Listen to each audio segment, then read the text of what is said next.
ಚಿಕ್ಕವರಿಂದ ಹಿಡಿದು ದೊಡ್ಡೋರ ತನಕನೂ ತುಂಬಾ ಇಷ್ಟ ಆಗುವಂತಹ ರೆಸಿಪಿ ಚಿಕನ್ 65. ಚಿಕನ್ 65 ಅಂದಿದ ತಕ್ಷಣವೇ ಎಲ್ಲರೂ ಅಂದ್ಕೊಳ್ಳೋದು ಮನೆಯಲ್ಲಿ ಮಾಡೋದು ತುಂಬ ಕಷ್ಟ, ಆದ್ದರಿಂದ ರೆಸ್ಟೋರೆಂಟ್ಗೆ ಹೋಗಿ ತಿನ್ನಬೇಕು ಅಂತ. ಬಟ್ ಅದು ಸುಳ್ಳು.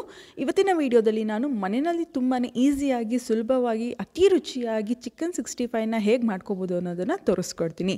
ರೆಸಿಪಿನ ಸ್ಟಾರ್ಟ್ ಮಾಡೋಕ್ಕೂ ಮುಂಚೆ ನೀವಿನ್ನೂ ನನ್ನ ಚಾನಲ್ನ ಸಬ್ಸ್ಕ್ರೈಬ್ ಆಗಿಲ್ಲ ಅಂದರೆ ಈಗಲೇ ಸಬ್ಸ್ಕ್ರೈಬ್ ಆಗಿ, ಹಾಗೆ ಪಕ್ಕದಲ್ಲೇ ಕಾಣಿಸೋ ಬೆಲ್ ಐಕನ್ನ ಕ್ಲಿಕ್ ಮಾಡಿ. ಮೊದಲು ಚಿಕನ್ 65 ಮಾಡ್ಕೊಳ್ಳೋದಕ್ಕೆ ಚಿಕನ್ನ ಮ್ಯಾರಿನೇಟ್ ಮಾಡ್ಕೊಳ್ಳೋಣ. ಇಲ್ಲಿ ನಾನು 3/4 kg ಸ್ಕಿನ್ ಔಟ್ ಚಿಕನ್ನ ತೊಗೊಂಡಿದ್ದೀನಿ. ಈ ರೀತಿ ಆದಷ್ಟು ಟೆಂಡರ್ ಚಿಕನ್ನ ತೊಗೊಳ್ಳಿ. ಚಿಕನ್ 65 ತುಂಬಾ ಜ್ಯೂಸಿಯಾಗಿ ಚೆನ್ನಾಗಿರುತ್ತೆ. ನೋಡಿ, ಈ ರೀತಿ ನಾನು ಬೋನ್ಲೆಸ್ ಪೀಸ್ ಕೂಡ ಸೇರಿಸ್ಕೊಂಡಿದ್ದೀನಿ. ಇದಕ್ಕೆ ನಾನು ಅರ್ಧ ನಿಂಬೆಹಣ್ಣನ್ನು ಹಿಂಡ್ಕೊತಾ ಇದ್ದೀನಿ 3/4 kg ಚಿಕನ್ಗೆ. ನೆಕ್ಸ್ಟು ಶುಂಠಿ ಬೆಳ್ಳುಳ್ಳಿ ಪೇಸ್ಟ್ 1 ಟೇಬಲ್ ಸ್ಪೂನ್ ಹಾಕೋತಾ ಇದ್ದೀನಿ. ಹಾಗೆ ಖಾರಕ್ಕೆ 1 ಟೇಬಲ್ ಸ್ಪೂನ್ ಖಾರದ ಪುಡಿ, ಅರ್ಧ ಟೇಬಲ್ ಸ್ಪೂನ್ ಗರಂ ಮಸಾಲ,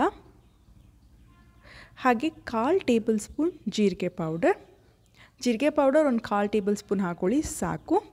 ಹಾಗೆ ರುಚಿಗೆ ತಕ್ಕಷ್ಟು ಉಪ್ಪು ಮತ್ತು ರೆಡ್ ಫುಡ್ ಕಲರ್ನ ಹಾಕೋತಾ ಇದ್ದೀನಿ. ಚಿಕನ್ 65 ಆಗಿರೋದ್ರಿಂದ ಅದು ಕೆಂಪಗಿರಬೇಕಲ್ಲ, ಅದಕ್ಕೆ ಫುಡ್ ಕಲರ್ನ ಉಪಯೋಗಿಸ್ತಾ ಇದ್ದೀನಿ. ಹಾಗೆ ಕಾರ್ನ್ಫ್ಲೋರ್ 2 ಟೇಬಲ್ ಸ್ಪೂನ್ ಹಾಕೋತೀನಿ. ನಾನು ಈ ರೆಸಿಪಿಗೆ ಯಾವುದೇ ರೀತಿ ಮೈದಾನ ಉಪಯೋಗಿಸ್ತಾ ಇಲ್ಲ, ಕಾರ್ನ್ಫ್ಲೋರ್ ಒಂದೇ ಸಾಕು. ನೆಕ್ಸ್ಟು ಇದಕ್ಕೆ ನಾನು 1 ಮೊಟ್ಟೆನ ಹಾಕೋತಾ ಇದ್ದೀನಿ. ಅಕಸ್ಮಾತ್ ಅರ್ಧ kg ಚಿಕನಲ್ಲಿ ನೀವು ಮಾಡ್ಕೊಳ್ಳೋದಾದರೆ ಸ್ವಲ್ಪ ಮೊಟ್ಟೆನ ಕಮ್ಮಿ ಮಾಡ್ಕೊಳ್ಳಿ. ಹಾಗೆ ಇದಕ್ಕೆ ಒಂದು ಸೀಕ್ರೆಟ್ ಇಂಗ್ರೀಡಿಯೆಂಟ್ ಇದೆ, ಅದು ಬಂದು ಅಡುಗೆ ಸೋಡಾ. ನೋಡಿ, ನಾನು 1 ಚಿಟಿಕೆಯಷ್ಟು ಅಡುಗೆ ಸೋಡಾನ ಹಾಕೋತಾ ಇದ್ದೀನಿ. ಇದನ್ನು ಹಾಕೊಳ್ಳೋದ್ರಿಂದ ಚಿಕನ್ನು ತುಂಬಾ ಫ್ಲಫಿಯಾಗಿ ಬರುತ್ತೆ ನಾವು ಡೀಪ್ ಫ್ರೈ ಮಾಡಿದಾಗ. ನಿಮ್ಗೆ ಇಷ್ಟ ಇದ್ದರೆ ಹಾಕ್ಕೋಬೋದು, ಇದು ಆಪ್ಷನಲ್, ಬಟ್ ಹಾಕಿದ್ರೆ ತುಂಬಾ ಚೆನ್ನಾಗಿರುತ್ತೆ. ನೋಡಿ, ಈ ರೀತಿ ಚೆನ್ನಾಗಿ ಉಪ್ಪು ಖಾರ ಮೊಟ್ಟೆ ಎಲ್ಲನೂ ಚೆನ್ನಾಗಿ ಮಿಕ್ಸ್ ಮಾಡಿ ಫ್ರಿಡ್ಜ್ನಲ್ಲಿ ಒಂದು ಅರ್ಧ ಅವರಿಂದ 1 ಅವರ್ ಮ್ಯಾರಿನೇಟ್ ಮಾಡೋಕ್ಕೆ ಬಿಟ್ಬಿಡಬೇಕು.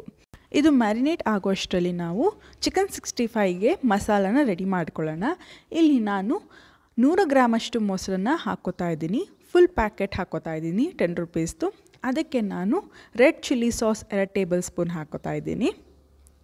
ಇದಕ್ಕೆ ನಾನು ಗ್ರೀನ್ ಚಿಲ್ಲಿ ಸಾಸ್ ಕೂಡ ಹಾಕೋತಾ ಇದ್ದೀನಿ. ಅದಕ್ಕೆ red chilli sauce 2 tablespoon ಹಾಕೋತೀನಿ. ನೆಕ್ಸ್ಟು ಗ್ರೀನ್ ಚಿಲ್ಲಿ ಸಾಸ್ ತೊಗೊಂಡಿದ್ದೀನಿ.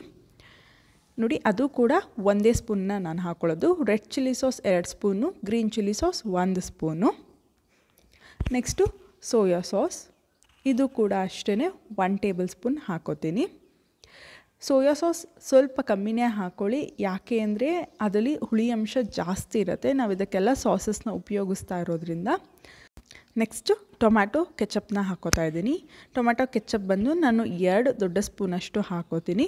ನಿಮಗೆ ಈ ಫ್ಲೇವರ್ ಸ್ವಲ್ಪ ಜಾಸ್ತಿನೇ ಇಷ್ಟ ಅಂದರೆ 3 ಟೇಬಲ್ ಸ್ಪೂನ್ ಹಾಕೋಬೋದು, ಬಟ್ 2 ಟೇಬಲ್ ಸ್ಪೂನ್ ಕರೆಕ್ಟಾಗಿರುತ್ತೆ.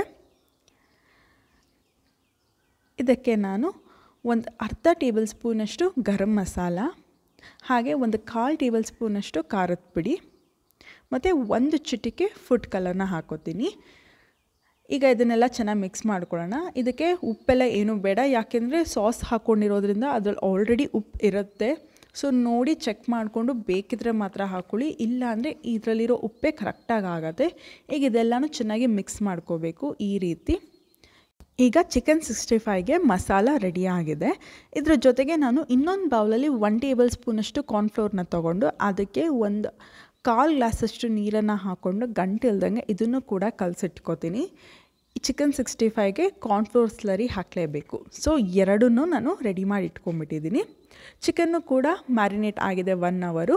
ನಾನು ಎಣ್ಣೆ ಕಾಯೋದಕ್ಕೆ ಇಟ್ಕೊಂಡು ಈಗ ಪೀಸಸ್ಗಳನ್ನೆಲ್ಲ ಎಣ್ಣೆಯಲ್ಲಿ ಡೀಪ್ ಫ್ರೈ ಮಾಡ್ಕೋತೀನಿ.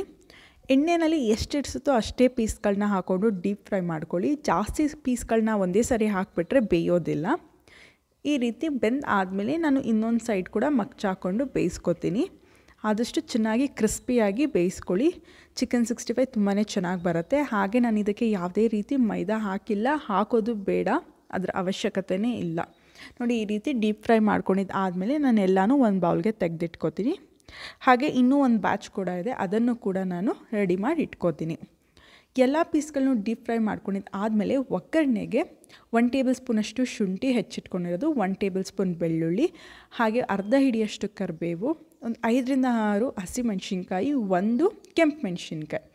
ನಾವು ಚಿಲ್ಲಿ ಸಾಸ್ಗಳನ್ನೆಲ್ಲ ಹಾಕ್ಕೊಂಡಿರೋದ್ರಿಂದ ಮೆಣಸಿನ್ಕಾಯಿ ಸ್ವಲ್ಪನೇ ಸಾಕು. ಚಿಕನ್ 65 ಮಾಡೋದಕ್ಕೆ ನಾನು ಒಂದು ಬಾಣಲಿನ ಇಟ್ಕೊಂಡಿದ್ದೆ. ಹಾಗೆ ಡೀಪ್ ಫ್ರೈ ಮಾಡಿದ ಎಣ್ಣೆನೇ ನಾನು 1 ಟೇಬಲ್ ಸ್ಪೂನಷ್ಟು ಹಾಕ್ಕೊಂಡು ಶುಂಠಿ, ಬೆಳ್ಳುಳ್ಳಿ, ಕರಿಬೇವು, ಹಸಿಮೆಣ್ಸಿನ್ಕಾಯಿ, ಕೆಂಪು ಮೆಣಸಿನ್ಕಾಯಿ ಎಲ್ಲನೂ ಹಾಕ್ಕೊಂಡು ಒಳ್ಳೆ ಘಮ ಬರೋ ತನಕ ಹುರ್ಕೋತೀನಿ. ಮೀಡಿಯಮ್ ಫ್ಲೇಮಲ್ಲೇ ಹುರ್ಕೋಬೇಕು. ಇದು ಆದಮೇಲೆ ನಾನು ಆಲ್ರೆಡಿ ಗ್ರೇವಿ ಮಾಡೋದಕ್ಕೆ ರೆಡಿ ಮಾಡಿ ಇಟ್ಕೊಂಡಿದ್ನಲ್ಲ ಅದನ್ನು ಹಾಕೋತಾ ಇದ್ದೀನಿ. ಈಗ ಇಲ್ಲಿ ತುಂಬಾ ಇಂಪಾರ್ಟೆಂಟ್ ಆಗಿರೋ ಸ್ಟೆಪ್ ಬಂದು ಮೊಸರನ್ನ ಹಸಿ ವಾಸನೆ ಹೋಗಬೇಕು. ಅಲ್ಲಿ ತನಕ ಇದನ್ನು ಚೆನ್ನಾಗಿ ಹುರ್ಕೋಬೇಕು. ಹೈ ಫ್ಲೇಮಲ್ಲೇ ಇಟ್ಕೊಂಡು ಹುರ್ಕೊಳ್ಳಿ, ಪರವಾಗಿಲ್ಲ. ಬಟ್ ಆದಷ್ಟು ಮೊಸರಿನ ಹಸಿ ವಾಸನೆ ಹೋಗೋ ತನಕ ಇದನ್ನು ಚೆನ್ನಾಗಿ ಹುರ್ಕೋಬೇಕು.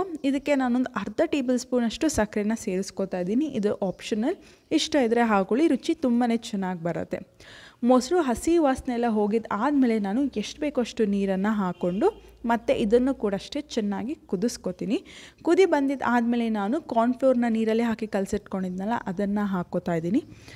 ನೋಡ್ತಿದ್ದಂಗೆ ಈ ಗ್ರೇವಿ ತುಂಬಾ ತಿಕ್ಕಾಗತ್ತೆ. ನೋಡಿ, ಈ ರೀತಿ ಏನಿಲ್ಲ ಅಂದರೆ ಒಂದು 2 ನಿಮಿಷಕ್ಕೇ ಈ ರೀತಿ ತಿಕ್ಕಾಗೋಗುತ್ತೆ.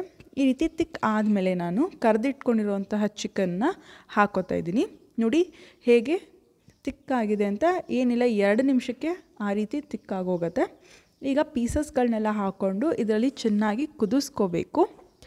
ಈ ಪೀಸಸ್ಗೆ ನಾವು ಮಾಡಿದಂತಹ ಗ್ರೇವಿ ಮಸಾಲೆ ಎಲ್ಲ ಚೆನ್ನಾಗಿ ಹಿಡಿಬೇಕು. ಈಗ ಮೀಡಿಯಮ್ ಫ್ಲೇಮ್ ಮಾಡಿಕೊಂಡು ಹಾಗೇ ಬಿಟ್ಬಿಡಬೇಕು. ಚೆನ್ನಾಗಿ ಮಿಕ್ಸ್ ಮಾಡಿ ಚಿಕನ್ನು ಗ್ರೇವಿ ರಸ ಎಲ್ಲ ಹೀರ್ಕೊಂಡು ತುಂಬಾ ಜ್ಯೂಸಿಯಾಗಿ ಚೆನ್ನಾಗಾಗತ್ತೆ. ಹಾಗೆಯೇ ಇದಕ್ಕೆ ನಾನು 1 ಹಿಡಿಯಷ್ಟು ಹಸಿ ಕರಿಬೇವನ್ನ ಹಾಕ್ಕೋತೀನಿ. ಇದನ್ನು ಕೂಡ ಅಷ್ಟೇ ಈ ಸಮಯದಲ್ಲಿ ಹಾಕೋದ್ರಿಂದ ರುಚಿ ತುಂಬಾ ಚೆನ್ನಾಗಾಗತ್ತೆ. ಇದು ಸ್ವಲ್ಪ ಗಟ್ಟಿಯಾಗೋ ತನಕ ಬೇಯಿಸ್ಕೋಬೇಕು. ಆಮೇಲೂ ಕೂಡ ಅಷ್ಟೇನೆ, ಇದು ನೋಡೋದಕ್ಕೆ ಸ್ವಲ್ಪ ನೀರಾಗಿ ಕಾಣಿಸ್ತಾ ಇದೆ, ಬಟ್ ಒಂದು ಸ್ವಲ್ಪ ಹೊತ್ತು ಬಿಡ್ತಿದ್ದಂಗೆ ಇದು ಸೆಮಿ ಡ್ರೈ ಆಗೋಗತ್ತೆ. ಒಂದು ಸಲ ನೀವು ಮಾಡಿ ನೋಡಿ, ನಿಮಗೆ ಗೊತ್ತಾಗತ್ತೆ. ಇಷ್ಟೇ, ಚಿಕನ್ 65 ರೆಸಿಪಿ ರೆಡಿ ಆಯಿತು. ಇದನ್ನು ಒಂದು ತಟ್ಟೆಗೆ ಸರ್ವ್ ಮಾಡ್ಕೊಂಡು ತಿಂತಾ ಇರೋದು ಅಷ್ಟೇನೆ. ಈ ರೆಸಿಪಿ ನಿಮಗೆ ಇಷ್ಟ ಆಗಿದ್ದರೆ ಲೈಕ್ ಮಾಡಿ, ಹಾಗೆ ನೀವು ಕೂಡ ಈ ರೆಸಿಪಿನ ಟ್ರೈ ಮಾಡಿ ಹೇಗೆ ಬಂತು ಅಂತ ಕಾಮೆಂಟಲ್ಲಿ ತಿಳಿಸಿ.